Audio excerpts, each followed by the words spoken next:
The best way to make your dreams come true is to wake up. That's a quote by Muhammad Ali, and my goal is to help promote that awakening.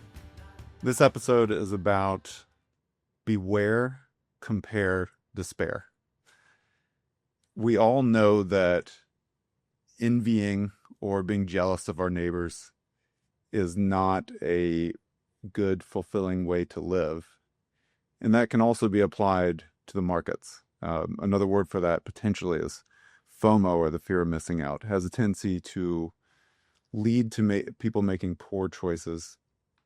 Now, there is kind of a institutional way in which the most sophisticated of investors have kind of created this framework around comparing, and it drives me freaking nuts. So I'm going to focus on that first, and then we're going to turn it to the rest of us. But there's a term called tracking error, and many of the biggest investors, so whether it's endowments, institutions of different kinds, they love to focus on tracking error and how it compares to the index, so usually the S&P 500. And it is, I think we can all agree for the most part, that what we all want is higher return. Who doesn't want more money? Lower risk, because who doesn't like losing money?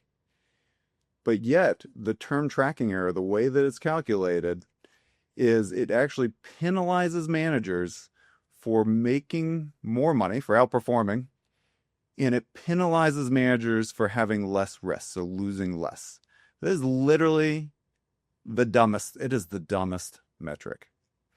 And that can be applied also to for the rest of us, to the market, for retail investors, comparing ourselves to the S&P 500.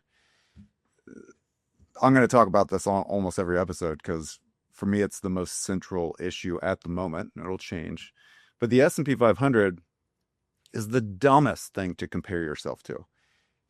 41% or so is in 10 companies. No one would invest that way. It is such a dumb way to invest. Not only that, but the way the S&P works, and again, I've talked about this in previous episodes, but the more overvalued a company gets, the more money that is plowed into it. And then the more undervalued a company gets, the less money that's invested in it. So it's the exact opposite of buy low, sell high. So in every single way, it's dumb. So all that said, beware, compare, despair. Don't get all sad that you're not keeping up with the S&P. If you are keeping up with the S&P, it should probably keep you up at night because you're probably doing something that you shouldn't. That's it.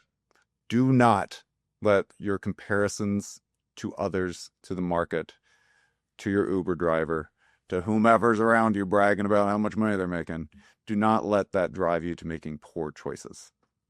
I'm Seth Cogswell, and I am not so passively aggressive.